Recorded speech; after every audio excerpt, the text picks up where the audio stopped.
The gunshot split the desert silence just as Xavier Brennan crested the rocky ridge. And when he saw the overturned wagon in the ravine below with buzzards already circling overhead, his first instinct was to ride past and leave whatever tragedy lay there to the unforgiving Arizona Territory sun. It was 1878, and Xavier had learned in his 32 years that most trouble in these parts came from getting involved in other people's business. He had been riding alone for 3 weeks now, heading toward Benton in search of ranch work. His saddlebags light, and his heart even lighter after losing everything he owned in a bad cattle deal back in Texas. The desert stretched endlessly in all directions, dotted with saguaro cacti that stood like silent sentinels under the merciless August sky. But something made him rein in his horse, a dusty gray mare named Sage. Maybe it was the way the wagon sat at an odd angle, or maybe it was the flash of pale fabric he glimpsed near one of the wheels. Xavier sat there for a long moment, squinting against the glare, telling himself it was none of his concern. Dead was dead, and the living had enough problems without taking on the sorrows of strangers. Then he heard it. A sound so faint he almost convinced himself it was just the wind whistling through the rocks. But Sage heard it too, her ears pricking forward, and Xavier knew in his gut that someone down there was still breathing. He guided Sage down the steep slope, loose stones skittering beneath her hooves. As he drew closer, the scene became clearer and uglier. The wagon had been ransacked, its contents scattered across the sand. 2 bodies lay nearby, men by the look of their clothing, both face down and very clearly dead. Raiders, most likely, though whether they were the victims or the perpetrators was hard to say at first glance. Then Xavier saw her. She was chained to the wagon wheel by her left ankle, the heavy iron shackle cutting into her skin. Her dress, once perhaps a modest traveling outfit, was torn and filthy, her dark hair matted with sand and blood. She lay crumpled in the small patch of shade the overturned wagon provided, barely conscious, her lips cracked and bleeding from thirst. Xavier was off his horse before he fully registered what he was doing. He grabbed his canteen and knelt beside her, his shadow falling across her face. Her eyes fluttered open, and he found himself staring into the most striking green eyes he had ever seen, though they were glazed with pain and dehydration. "Easy now," he said, his voice rough from his own days of sparse conversation. "I've got water." He lifted her head gently and brought the canteen to her lips. She drank desperately, choking slightly, and he had to pull it away to keep her from making herself sick. "Slow," he murmured. "Not too fast."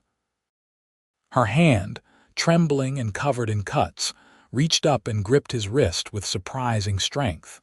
Her lips moved, and he had to lean closer to hear the whisper that emerged. "They took my sister." Those 4 words hit Xavier like a physical blow. He looked around at the carnage, at the wagon, at the 2 dead men. "Who took her? When?" "Yesterday morning," she whispered, her voice like dried leaves scraping across stone. "Maybe longer, I cannot tell any more. Raiders, 6 of them. They killed our escort. They were going to take both of us, but Alina fought them. They shot her and threw her in the wagon. When I tried to help her, they chained me here and said the desert could have me. They took my little sister Rosie. She is only 17. Xavier felt something twist in his chest. The woman before him looked to be in her early 20s, young but not a child. Her eyes held a fierce determination despite her condition. "Your friend in the wagon," he said quietly, "is she?" "Dead," the woman confirmed, tears cutting tracks through the dust on her face. "Alina died yesterday afternoon. I could hear her, but I could not reach her. The chain." Xavier stood and examined the shackle. It was old but solid, locked with a key he did not have. He returned to Sage and pulled his rifle from its scabbard. then used the butt to hammer at the chain where it connected to the wagon wheel. It took several minutes of hard work in the blazing sun, but finally, the wood splintered enough that he could wrench the chain free. The shackle remained locked around her ankle, but at least she was no longer tethered. "Can you stand?" he asked. She tried and immediately collapsed. Xavier caught her, feeling how light she was, how fragile. 3 days without water and minimal food had taken their toll. "What is your name?" he asked as he carried her to the shade of a nearby outcropping. "Evelyn," she whispered. "Evelyn Reeves. My friends call me Evie." "Xavier Brennan," he replied. "And I am going to be straight with you, Evelyn. You need a doctor and rest. The nearest town is Benton, about 2 days' ride from here. But if those raiders took your sister yesterday or the day before, their trail is getting cold fast." Evelyn gripped his shirt with both hands, her green eyes suddenly blazing with an intensity that made her look almost feverish. "I do not care what happens to me. Please. Rosie is all I have left in this world. Our parents died of fever 6 months ago. We were traveling to live with our aunt in California. Please, you have to help her." Xavier looked into those desperate eyes and felt the careful walls he had built around his heart begin to crack. He had spent years avoiding entanglements, avoiding caring too much about anyone or anything after losing his own family to cholera when he was barely 20. Loneliness had become his armor, his protection against further loss. But something in Evelyn's voice, in that whispered plea, reached past all his defenses. "I will find her," he heard himself say. "I give you my word." Evelyn's eyes filled with tears. "Thank you," she breathed. "Thank you." Xavier carried her back to Sage and helped her into the saddle, then mounted behind her. She was too weak to sit upright on her own, so she leaned back against his chest, and he wrapped one arm around her waist to steady her. "We are going to ride hard for a few hours to put some distance between us and this place," he told her. "Then we will stop and I will tend to your wounds properly. Can you hold on that long?" "I can do whatever I must," Evelyn said, and Xavier believed her. They rode through the afternoon heat, Xavier constantly scanning their surroundings for any sign of the raiders or their trail. He knew tracking 6 men across the desert would not be easy, especially with a 2-day head start, but he had learned a few things from the Apache scouts he had worked with during his time as an army guide years back. As the sun began its descent toward the horizon, painting the sky in shades of orange and purple, Xavier found a small canyon with a spring-fed pool. It was a known watering hole for anyone traveling these parts, but it would have to do. He helped Evelyn down from the horse and settled her on a flat rock near the water. Her condition had worsened during the ride, her skin hot to the touch with fever. Xavier knew he needed to work fast. First, he soaked his spare shirt in the cool water and used it to clean the dried blood from her face and arms. Evelyn watched him work, her eyes following his movements with an expression he could not quite read. "You are wondering why I would help you," he said quietly as he examined the cuts on her hands. "The thought crossed my mind," Evelyn admitted. "In my experience, men who help women in the desert usually want something in return." Xavier met her gaze steadily. "I am not those men. And if I am being honest, I am not entirely sure why I am doing this. Maybe I am tired of riding alone. Maybe I am tired of not mattering to anyone. Or maybe I just heard something in your voice when you whispered about your sister that reminded me what it is like to care about someone more than yourself." Evelyn was quiet for a moment. Then she said, "You lost someone." It was not a question. Xavier nodded slowly. "My whole family. Mother, father, 2 younger brothers, cholera epidemic 12 years ago. I was 20 and thought I knew everything, thought I was invincible. Then in the space of 2 weeks, everyone I loved was gone. I have been drifting ever since. I am sorry, Evelyn said softly. So am I. Xavier returned his attention to her ankle, where the shackle had rubbed the skin raw and bloody. This is going to hurt, but I need to get this off you. He pulled a small set of lock picks from his saddlebag, tools he had acquired during a brief and regrettable period working with less than savory characters in his youth. Evelyn watched with raised eyebrows but said nothing as he worked the lock. It took several attempts, but finally the mechanism clicked and the shackle fell away. Evelyn gasped in relief, then winced as blood rushed back into the damaged tissue. Xavier cleaned and bandaged the wound as best he could with the limited supplies he had. You are handy with those picks, Evelyn observed. I have done things I am not proud of, Xavier admitted. But that is in the past. These days I am just trying to make an honest living ranching when I can find work, and rescuing women from the desert when you cannot. Xavier actually smiled at that, a rare expression that felt foreign on his face. This is my first rescue, actually. I am probably doing it all wrong. No, Evelyn said, her voice suddenly thick with emotion. You are doing everything right. As darkness fell, Xavier built a small fire and heated some beans from his supplies.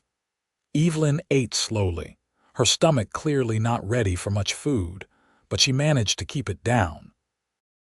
They shared his bedroll, Xavier insisting she take the more comfortable position while he sat with his back against a rock, his rifle across his lap. Tell me about Rosie, he said after a while. What is she like?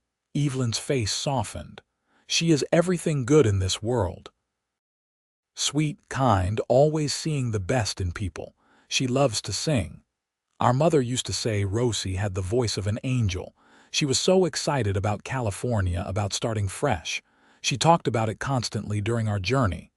Her voice broke. Those men, when they took her, she was so scared. I have never seen her like that, and I could not protect her. You did what you could, Xavier said firmly. You fought them. You survived. That takes strength. Surviving is not enough, Evelyn whispered. I need to get her back. We will, Xavier said. I promise you we will. Evelyn looked at him across the flickering firelight. Why do you care so much? You do not even know us. Xavier was quiet for a long time, staring into the flames. When he finally spoke, his voice was low and honest. Maybe because for the first time in 12 years, I feel like I have a purpose. Maybe because when you whispered those words about your sister, something in me woke up that I thought was dead. I do not know, Evelyn. All I know is that I am not riding away from this. From me, you mean, Evelyn said softly. Their eyes met across the fire and something passed between them, an understanding, a connection that neither of them had expected or asked for, but that felt as real as the desert ground beneath them. From you, Xavier agreed. Or your sister, from this whole situation. I am seeing it through. Evelyn lay back on the bedroll, exhaustion finally overtaking her. Xavier Brennan, she murmured, I think you might be the best man I have ever met. You clearly have not met many men, Xavier replied, but there was warmth in his voice. I have met plenty, Evelyn said, her eyes already closing. None like you. Xavier sat watch through the night, listening to Evelyn's breathing even out into sleep, his mind working through the challenges ahead. At first light, they would need to backtrack to the wagon and start tracking the raiders. It would not be easy, especially with Evelyn still recovering, but they had no choice. As the stars wheeled overhead in their ancient patterns, Xavier found himself thinking about the strange turns life could take. Yesterday, he had been a lonely drifter with nothing to his name but a horse and some worn gear.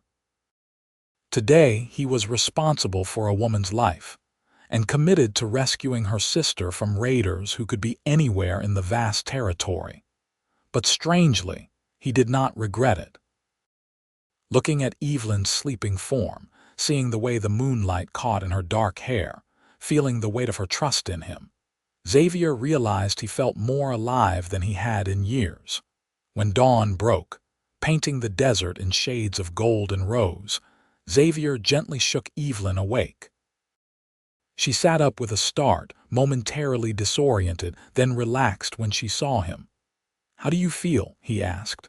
"Better," Evelyn said, and she did look stronger. The rest and water had done her good. Strong enough to ride, strong enough to find Rosie. Xavier helped her stand, steadying her when she swayed slightly. "We are going back to the wagon first. I need to read the tracks, see which direction they went. Can you handle that?" Evelyn nodded. "I can handle anything if it means getting Rosie back." They mounted Sage together, and Xavier could not help but notice how right it felt to have Evelyn in his arms, her back pressed against his chest as they rode. It was a dangerous thought, he knew. Getting attached to someone always led to pain. But he was already attached, had been from the moment he heard her whisper about her sister. The morning sun was still low when they reached the wagon. In daylight, the scene was even grimmer. Xavier dismounted and studied the ground carefully, reading the story written in tracks and disturbed sand. 6 horses, like you said, he confirmed. They came from the south, hit fast and hard, killed your escorts first. He moved around the area, his eyes tracking patterns invisible to most. They took supplies, weapons, probably money if you had any, and they took Rosie. He pointed northwest. They headed that direction, toward the mountains. "Is that good or bad?" Evelyn asked. "Could be both," Xavier said.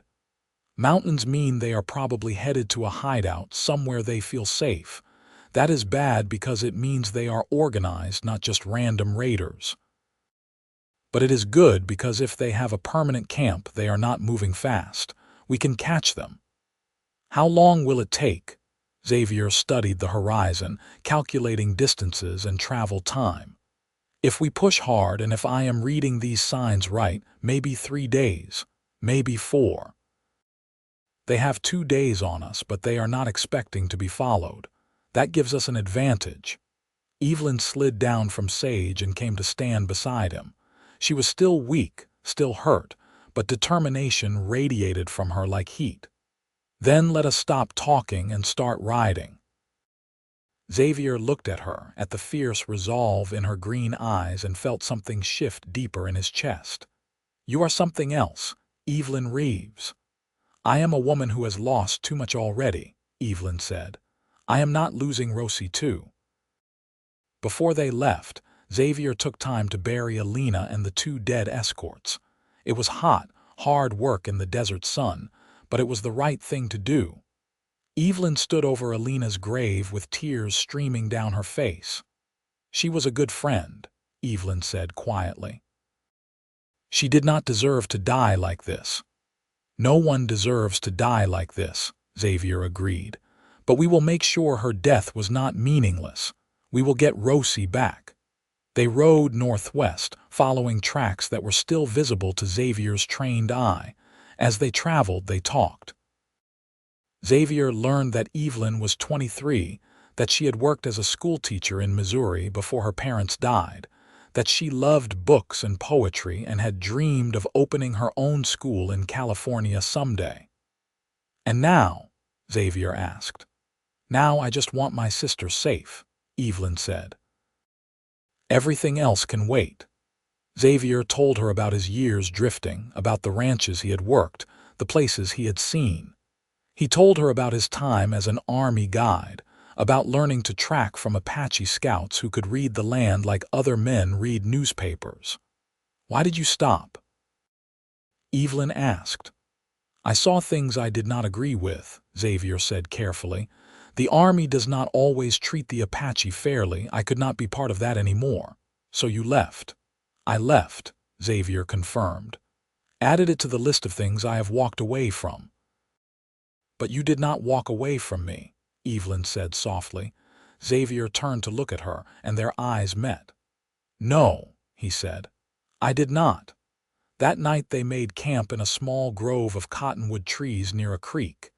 Evelyn was exhausted but insisted on helping Xavier with the camp duties.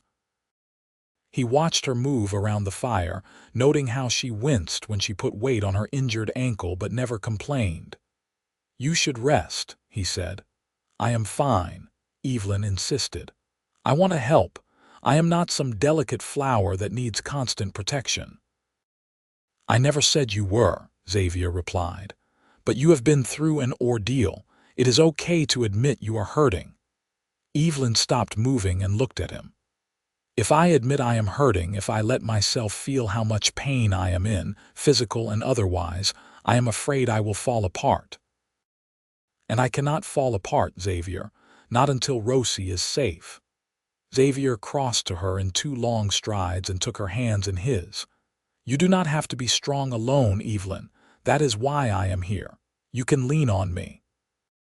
Evelyn looked up at him, and he saw her carefully maintained composure begin to crack. "I am so scared," she whispered. "What if we do not find her? What if we are too late? What if they have hurt her, or worse?"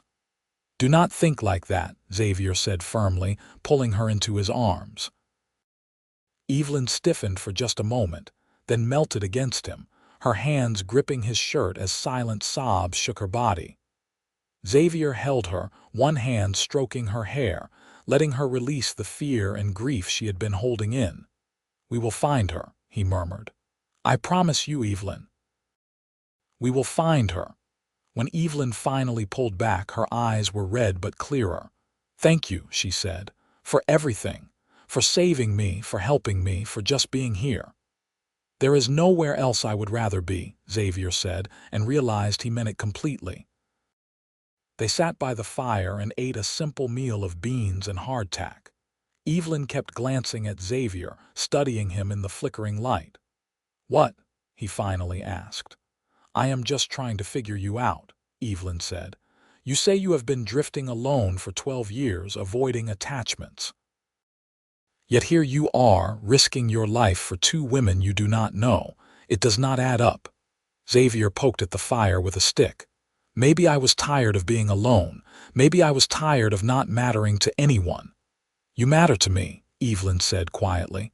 "You matter more than you know." Xavier looked up and met her eyes. The air between them seemed to crackle with an energy that had nothing to do with the fire. "Evelyn," he started, but she shook her head.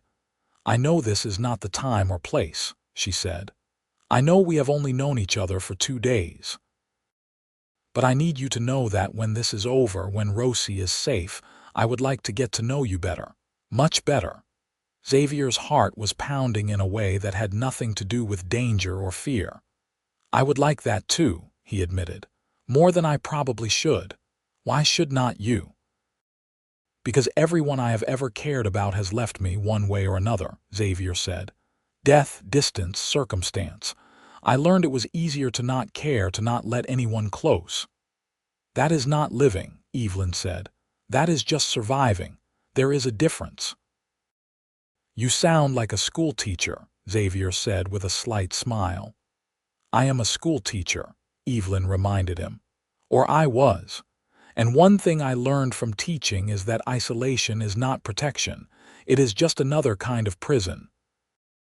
Xavier looked at this remarkable woman, beaten down by circumstances but not broken, scared but still fighting, and he felt the last of his carefully constructed walls begin to crumble.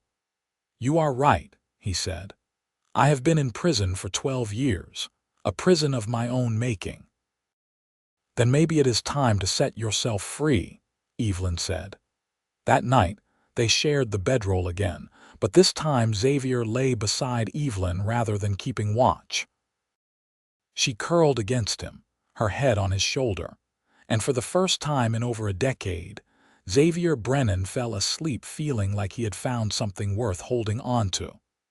The next morning they rode at first light, following the raiders' trail deeper into the foothills. The tracks were getting fresher, which meant they were gaining ground. Xavier's estimation had been correct. The raiders were not moving quickly, probably assuming no one was following.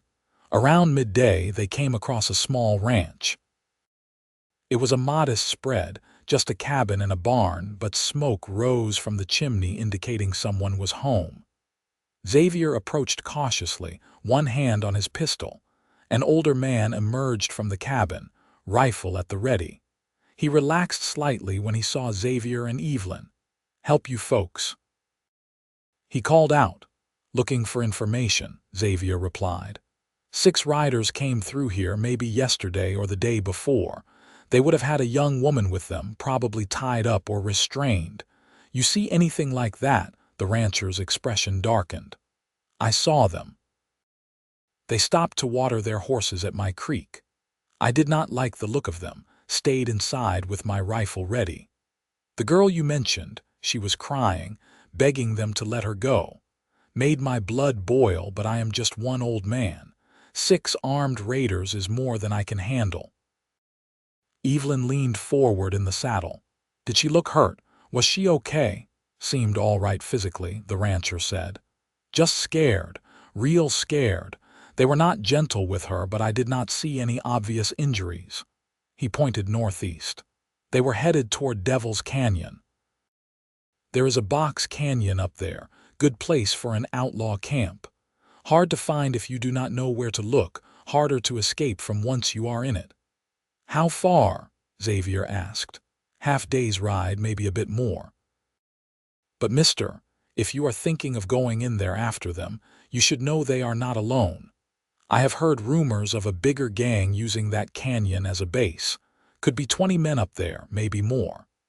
Xavier felt Evelyn tense behind him.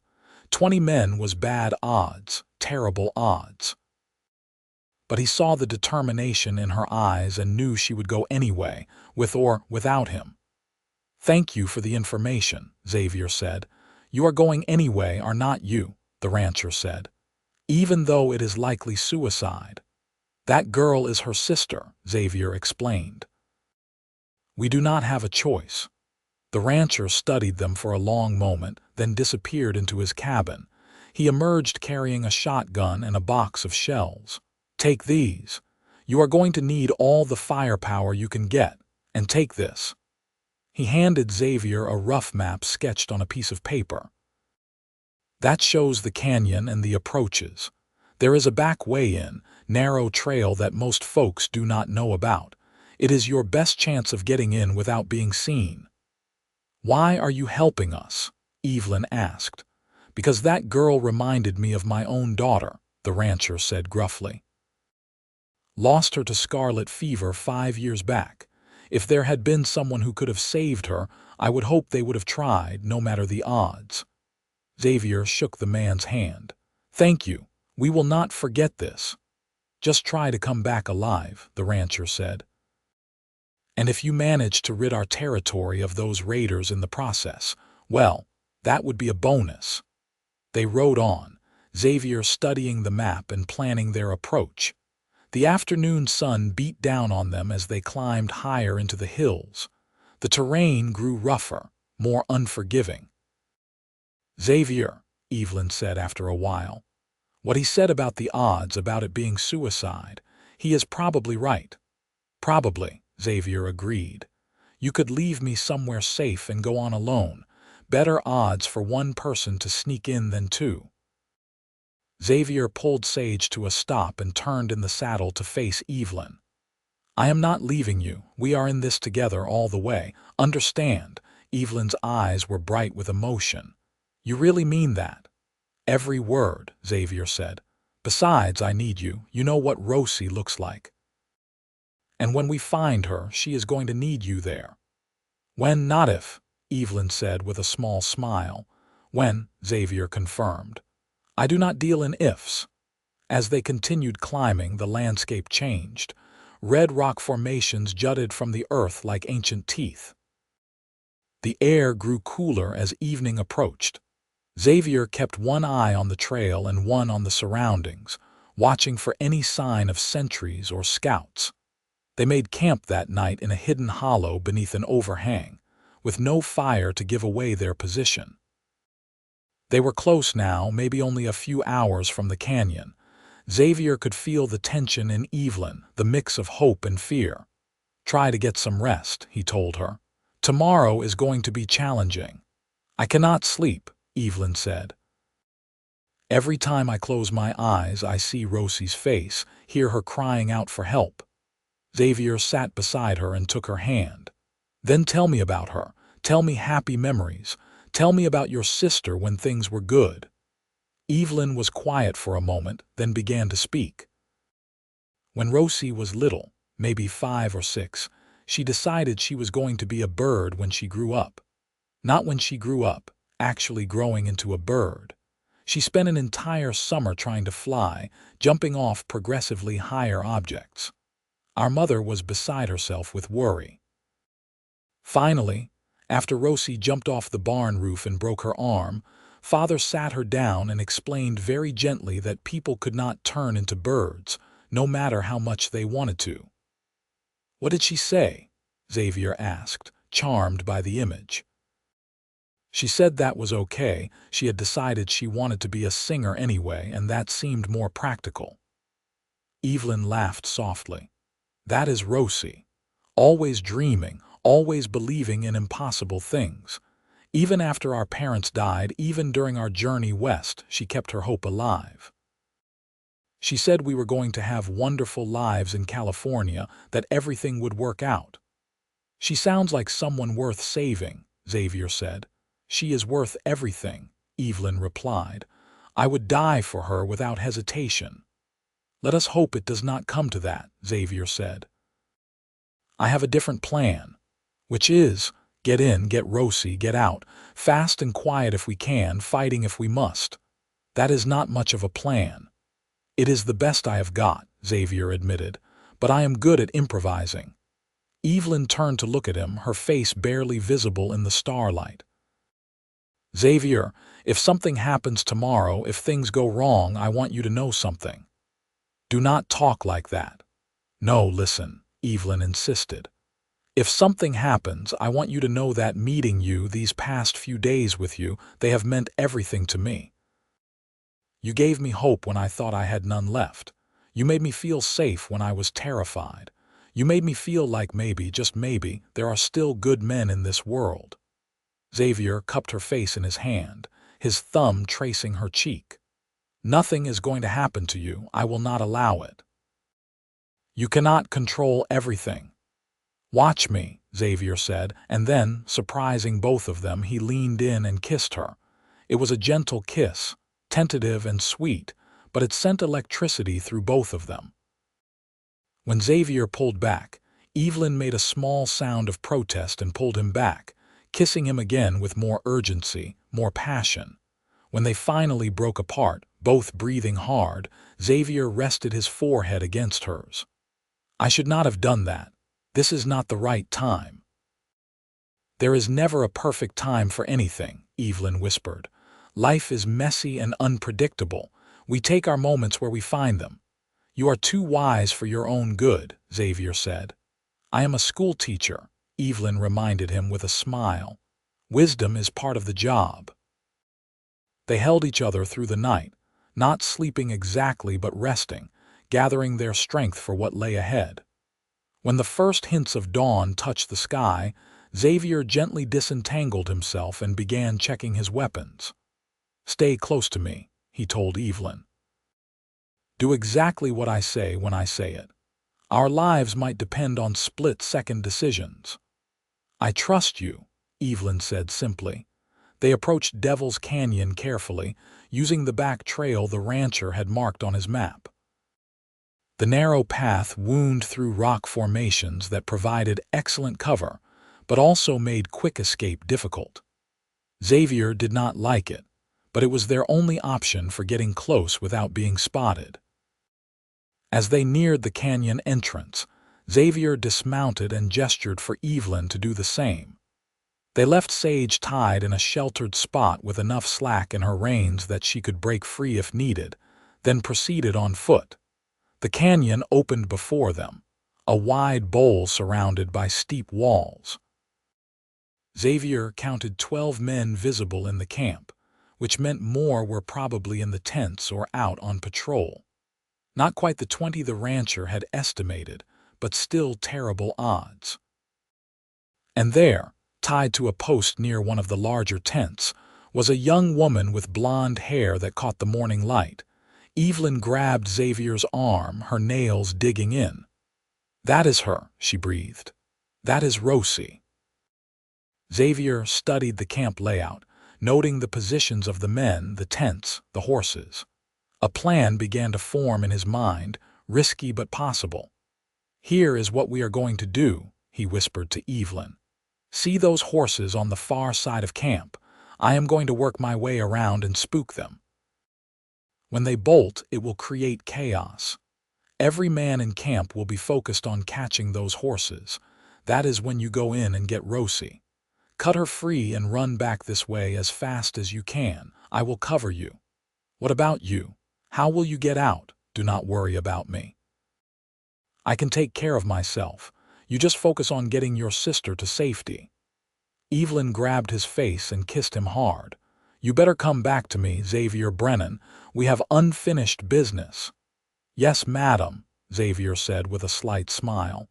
"Now give me 10 minutes to get in position." He moved through the rocks like a shadow, years of experience making him nearly invisible.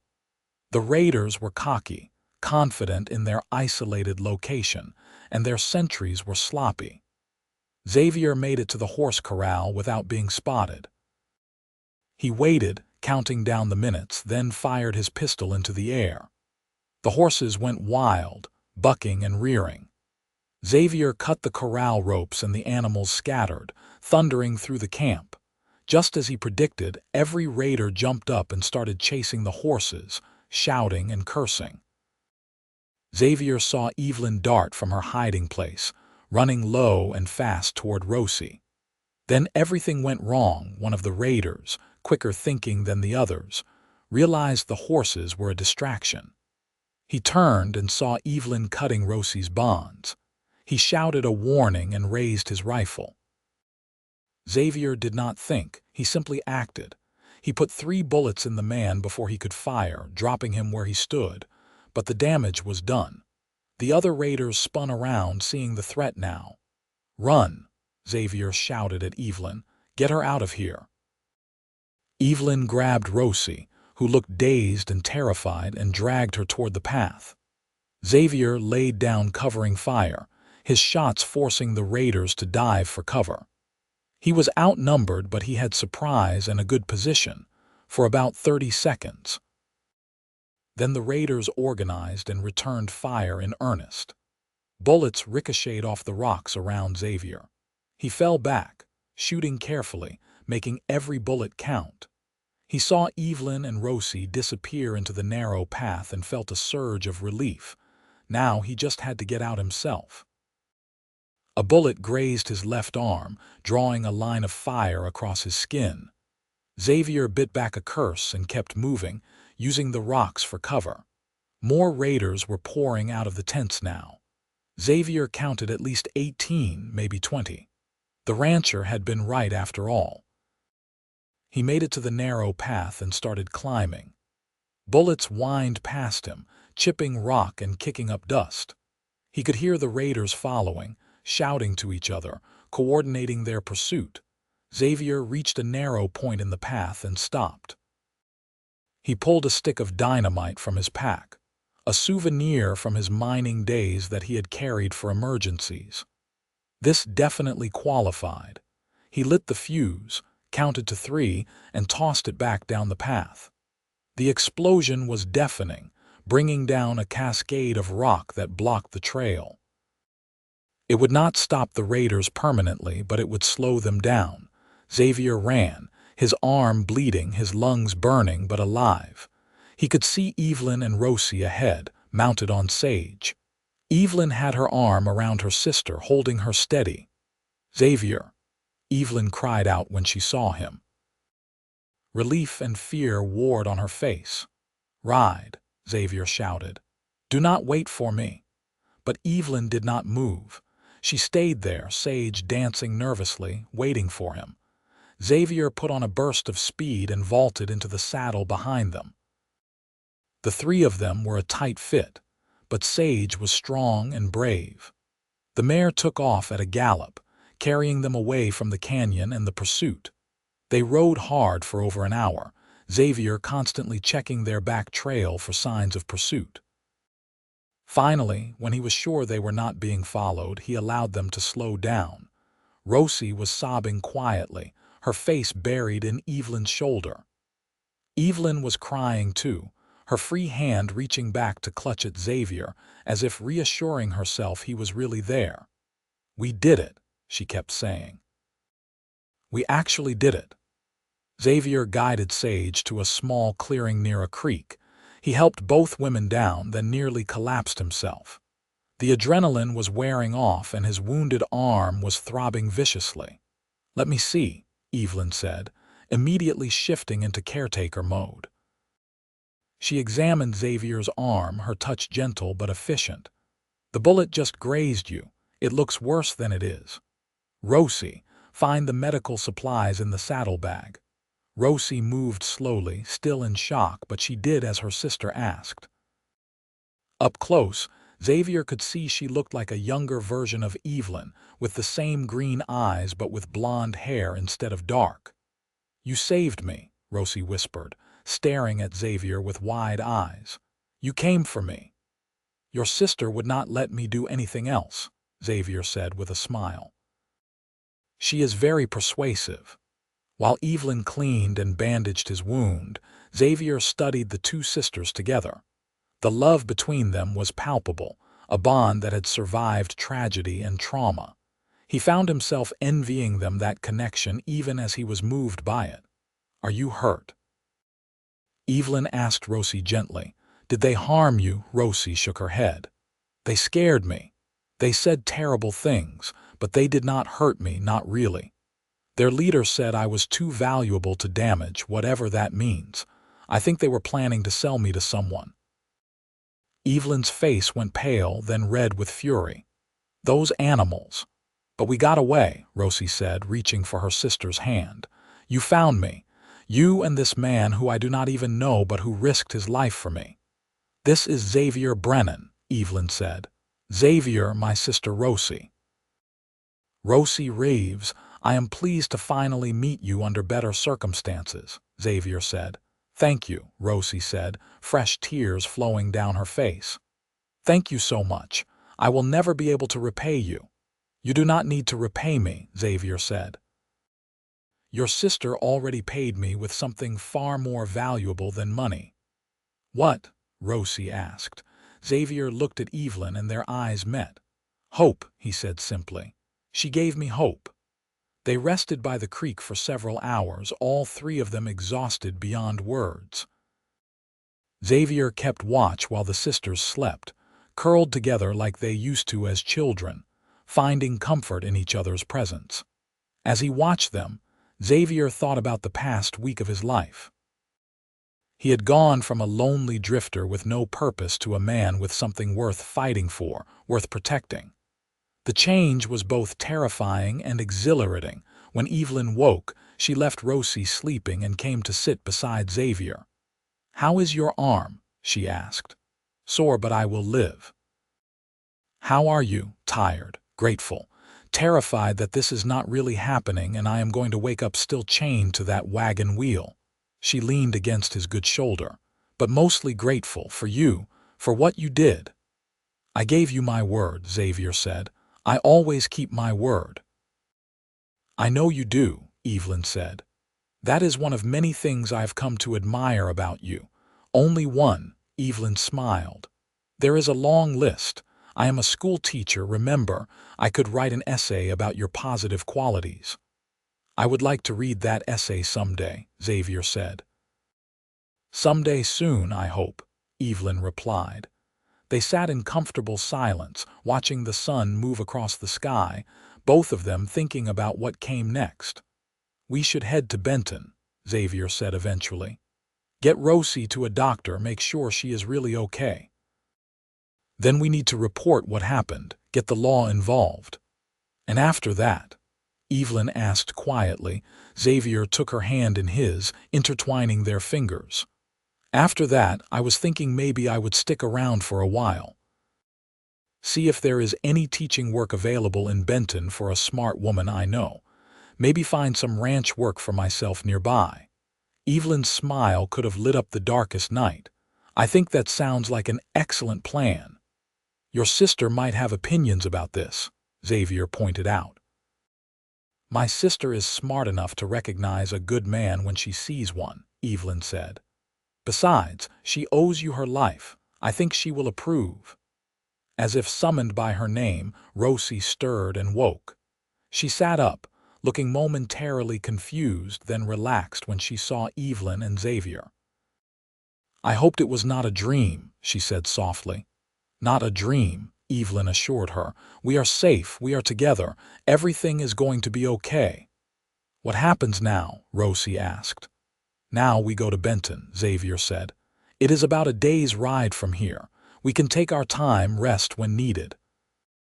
Once we get there, we will figure out the next steps." They traveled slowly, giving Rosie time to recover from her ordeal. Xavier told stories to distract her, tales of his travels and the interesting people he had met. Evelyn added her own stories, memories of their childhood that made Rosie laugh despite everything she had been through. On the trail, Xavier found himself constantly aware of Evelyn, of her presence beside him, her voice, her laughter. It was like waking up after a long sleep, every sense heightened, every moment more vivid. That evening they made camp under a sky full of stars. Rosie fell asleep quickly, exhausted by the day's travel. Xavier and Evelyn sat by the small fire, shoulders touching, comfortable in each other's silence. "Can I ask you something?" Evelyn said after a while. "Anything. When we get to Benton, when things settle down, what do you really want? What does Xavier Brennan want from his life?" Xavier thought about it, really thought about it, maybe for the first time in 12 years. "I want to matter," he said finally. "I want to wake up in the morning with a purpose. I want to build something, be part of something bigger than just myself. I want a home, a real home, not just a place to sleep between jobs. And I want to stop being afraid of caring about people, of letting people care about me." "That does not sound like too much to ask for," Evelyn said. "It has seemed impossible for a long time," Xavier admitted. "Until I met you. You made me believe it was possible again." Evelyn turned to face him fully. "Xavier Brennan, I need you to understand something. What I feel for you, it is not just gratitude. It is not just because you saved me and Rosie. These feelings started that first day, when you gave me water and treated me with kindness when you could have just ridden away. They grew stronger with every conversation, every moment we spent together. You are a good man, a brave man, and I am falling in love with you. Have already fallen, if I am being honest." Xavier's heart felt like it might burst from his chest. "Evelyn, I have been alone for so long, I was not sure I still knew how to feel this way, but you have changed everything. You walked into my life chained to a wagon wheel and whispered about your sister, and in that moment, you changed my heart forever. I love you. I think I have loved you from that very first moment." They kissed under the stars, a kiss full of promise and possibility, a kiss that spoke of new beginnings and second chances. When they pulled apart, both of them were smiling. "So what does this mean?" Xavier asked. "For us, it means we figure this out together," Evelyn said. "We go to Benton. We start fresh. We build the life we both want. Together." "Together," Xavier agreed. "I like the sound of that." They reached Benton the next afternoon, riding into the small Arizona town with relief and hope. Benton was a growing community, with a main street lined with businesses, a church, a schoolhouse, and a doctor's office.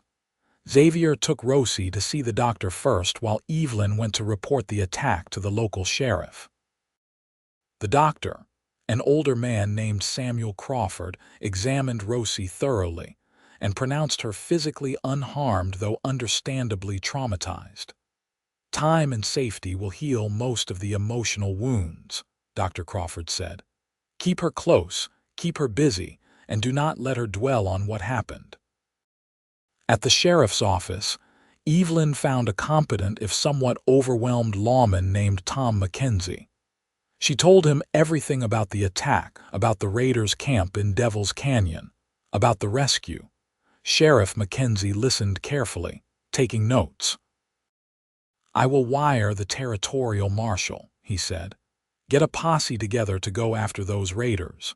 With your testimony and Mr. Brennan's directions, we should be able to clean out that nest of vipers once and for all."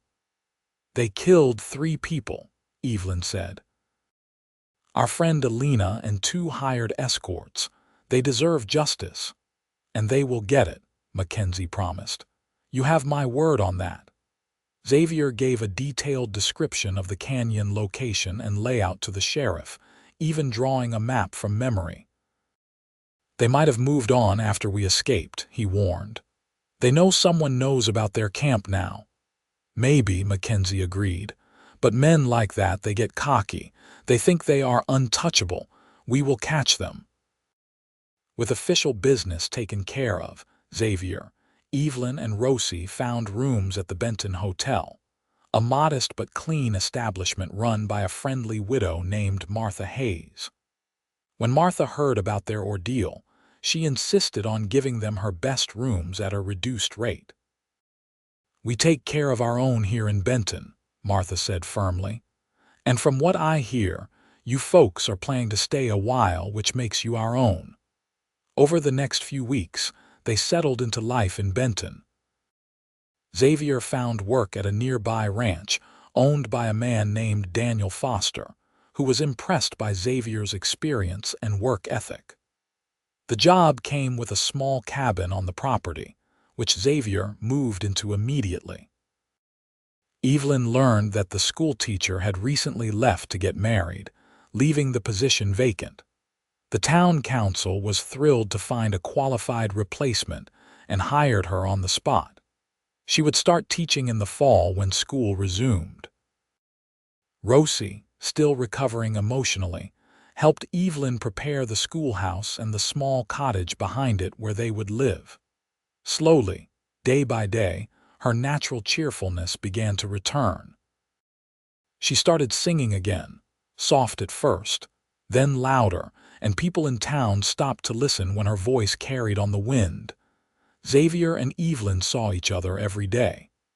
He would ride into town after work, and they would walk together, talking about their days, their plans, their future. They took things slowly, courting properly under Rosie's watchful and approving eye.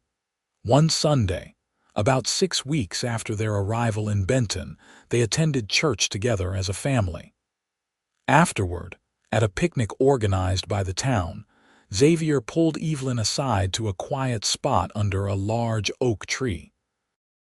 "I have been thinking," he said, suddenly nervous in a way he had not been even facing down 20 raiders. "That is usually a good thing," Evelyn teased.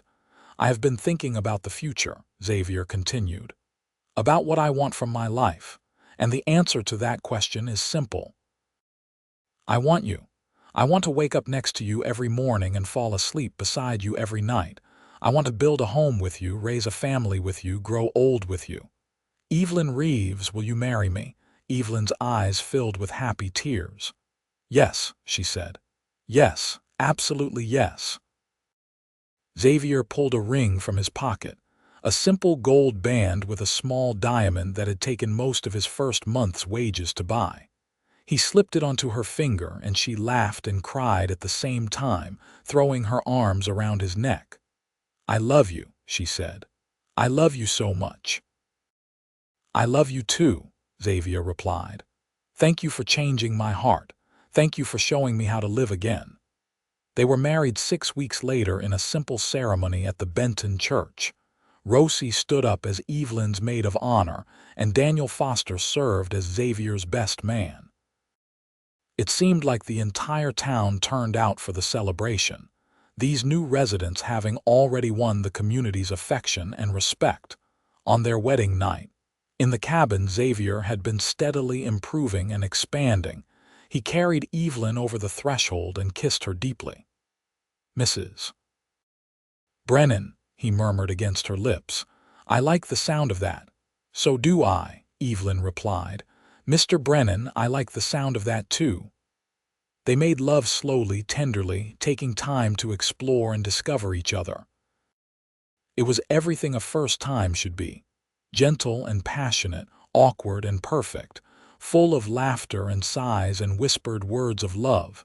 Afterward, lying tangled together in the darkness, Evelyn traced lazy patterns on Xavier's chest. "You ever think about that day?" she asked. "When you found me chained to that wagon wheel?" "All the time," Xavier admitted. "I think about how easily I could have ridden past, how close I came to missing the best thing that ever happened to me." "I think about it too," Evelyn said. "About how I thought I was going to die there in that desert.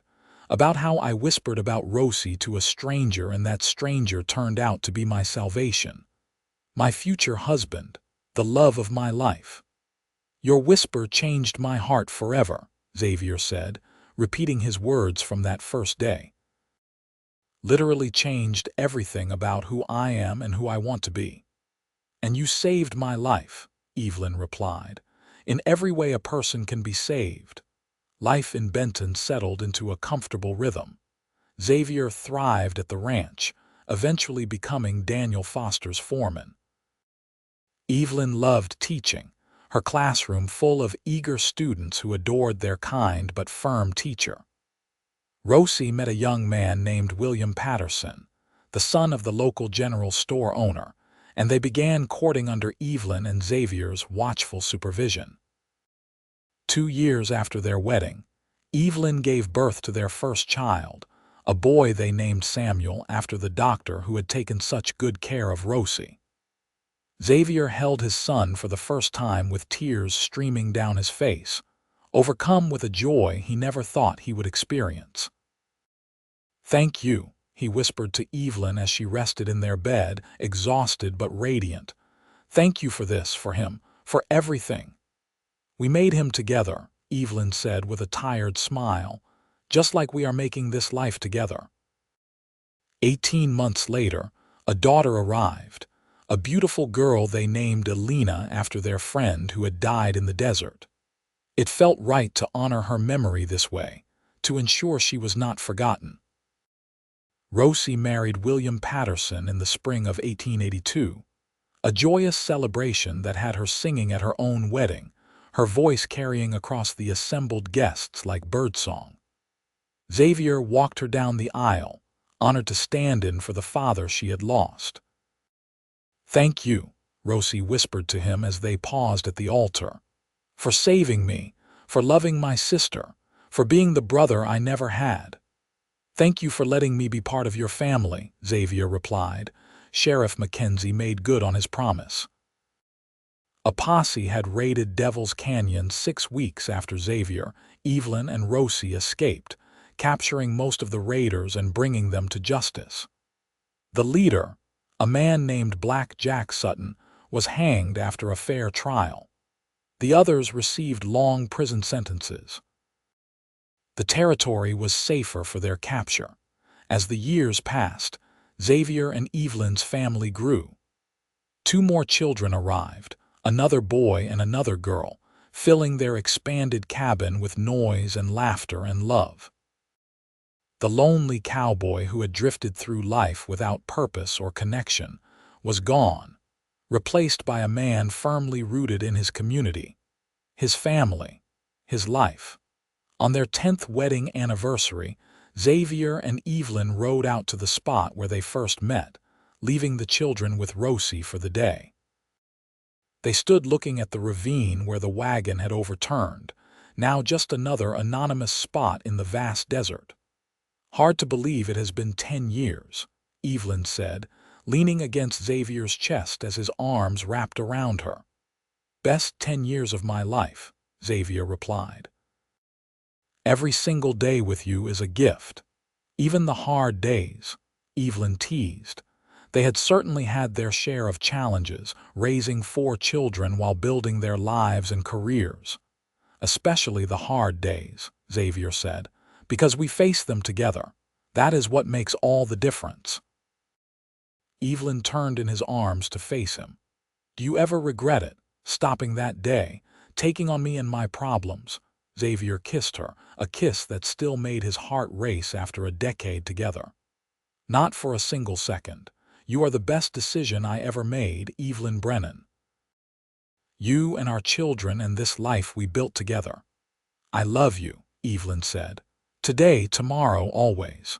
Always, Xavier agreed.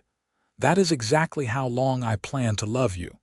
They rode home as the sun set, painting the Arizona desert in shades of gold and crimson. Xavier thought about the journey that had brought him here, about the lonely cowboy he had been, and the fulfilled man he had become. About how a whispered plea from a woman chained to a wagon wheel had changed the entire trajectory of his life. When they arrived home, their children ran out to greet them. Samuel, now 8 years old, and little Elena, 6, with Thomas, 4, and baby Margaret, just 2.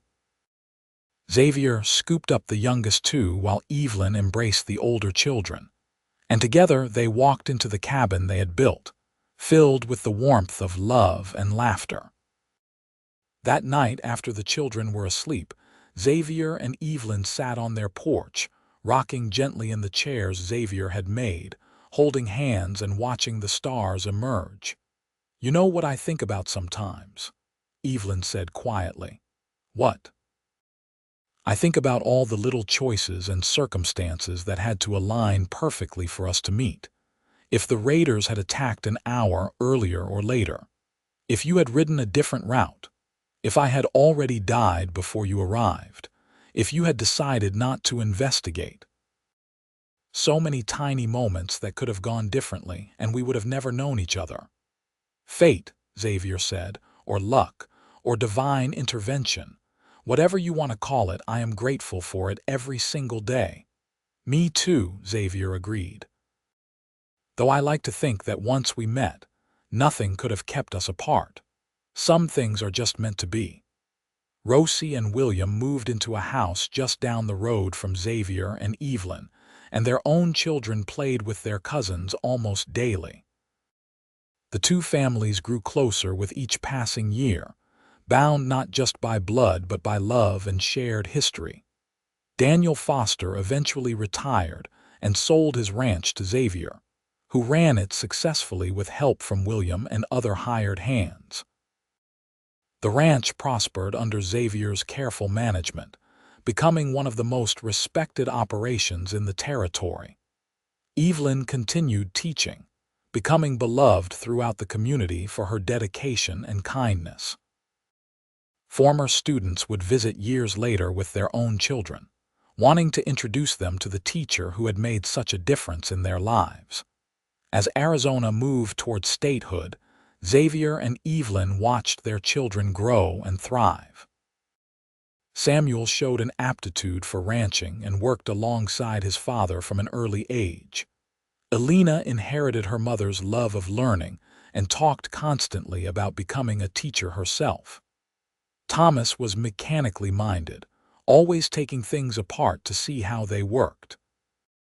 And little Margaret, named for Xavier's mother, was the family charmer, able to wrap anyone around her little finger with her smile. On their 20th wedding anniversary, Xavier and Evelyn renewed their vows in the same church where they had first married. Their children stood with them, along with Rosie and William and their 3 children. It was a celebration not just of their marriage but of the family and community they had built together. 20 years ago, Xavier said during the ceremony, speaking directly to Evelyn, I was a lonely man who had given up on happiness. I was just drifting through life, not really living it. Then I found you, chained to a wagon wheel in the middle of the desert, and you whispered about your sister, and in that moment, everything changed. You gave me hope. You gave me purpose. You gave me love. You gave me a family and a home and a reason to wake up every morning with joy in my heart. I love you more today than I did 20 years ago, and I will love you even more 20 years from now." There was not a dry eye in the church when he finished, least of all Evelyn's. "Xavier Brennan," she said, her voice shaking with emotion, "you are the best man I have ever known. You saved my life that day in the desert, but more than that, you gave me a life worth living. You loved me when I was broken. You protected me and my sister. You built this beautiful family with me. You have been my partner, my protector, my best friend, and the love of my life. I promise to love you, honor you, and cherish you for all the days I have left on this earth." They kissed to thunderous applause from their assembled loved ones, and the celebration that followed lasted well into the night. As the years continued to pass, Xavier and Evelyn aged together gracefully, their love deepening with time. They became grandparents, then great-grandparents, watching their family tree grow and flourish. Every child born, every marriage celebrated, every milestone reached was a testament to the love that had started with a whispered plea in the desert. Samuel took over the ranch when Xavier retired at 65, running it with the same dedication and skill his father had shown.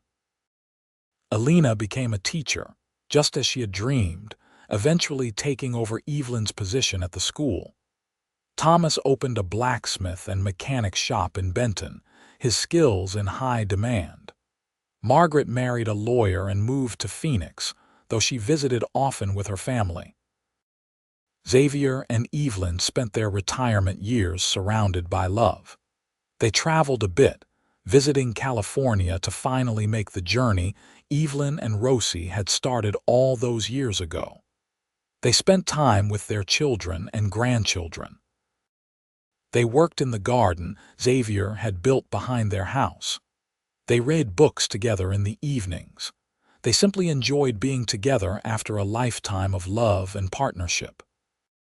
One evening, sitting on their porch as they had done thousands of times before, Evelyn said, "Xavier, do you remember what you told me that first night, about feeling like you did not matter to anyone?" "I remember," Xavier said, taking her hand. It was wrinkled now, marked by age and work, but still the same hand he had held that desperate night in the desert. "I hope you know now that you matter," Evelyn said. "You matter to me, to our children, to our grandchildren, to Rosie and her family. To everyone in Benton who knows you and respects you. You matter, Xavier Brennan, you always have." Xavier brought her hand to his lips and kissed it gently. "I know," he said. "You taught me that. You taught me how to live, how to love, how to matter. Everything good in my life came from that day I found you in the desert."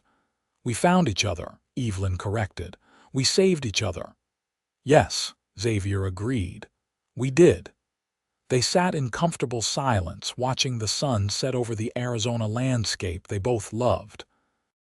The desert that had once been a place of death and despair had become home, a place of life and love and family.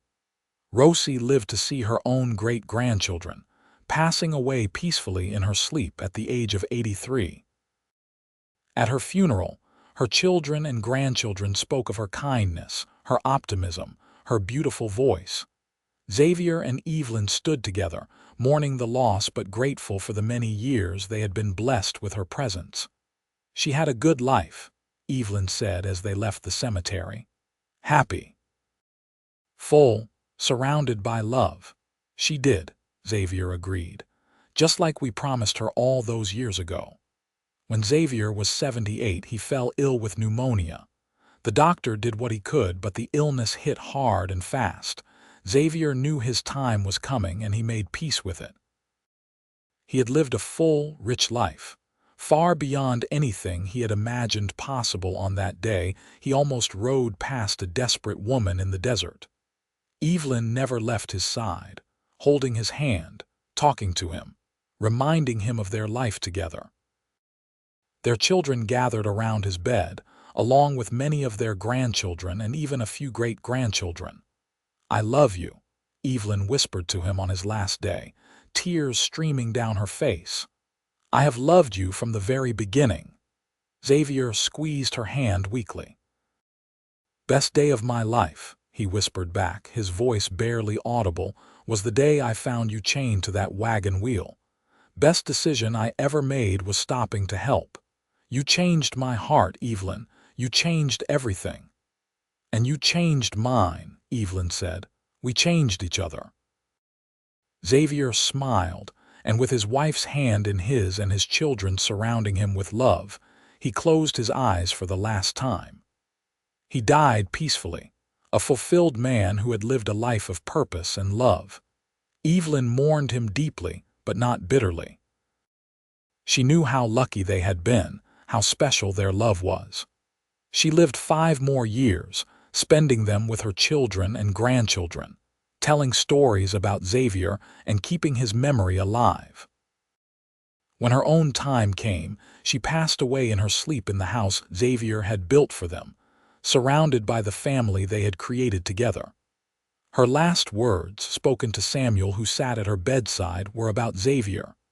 "Tell him I am coming," she whispered with a smile. "Tell him I cannot wait to see him again. Tell him I love him still." They were buried side by side in the Benton Cemetery, under a large oak tree, their headstone reading simply, "Xavier and Evelyn Brennan, together in life, together in eternity." Their story became legend in Benton, passed down through generations. The tale of the lonely cowboy who found a woman chained to a wagon wheel, whose whisper changed his heart forever, who risked everything to save her sister, and who built a life and legacy of love that endured long after they were gone. Their great-great-grandchildren still lived in and around Benton, carrying forward the values Xavier and Evelyn had instilled in their family. The ranch Samuel ran still operated under Brennan family management. The school where Evelyn taught had a plaque in her honor. The church where they married and renewed their vows held their story as an example of true love, conquering all obstacles. And sometimes, on quiet desert evenings when the sun set in spectacular colors across the Arizona sky, people would swear they could hear a woman singing, a sound like an angel's voice carrying on the wind, and they would smile and remember Rosie. Or they would see a couple walking hand in hand on the outskirts of town, and for just a moment, they could have sworn it was Xavier and Evelyn, still together, still in love, still riding their happily ever after across the landscape they had both called home. The lonely cowboy had found his purpose, his home, his love. The desperate woman chained to a wagon wheel had found her salvation, her partner, her forever. Together they had created something beautiful and lasting, a testament to the power of love, hope, and the courage to stop and help a stranger in need. Their story ended not with sadness but with fulfillment, with a family that continued to grow and thrive, with a love that transcended even death. It was a proper ending, complete and satisfying, with every thread tied off, every promise kept, every hope realized. Xavier and Evelyn Brennan had lived, loved, and left a legacy. And in the end, that was the greatest happily ever after of all.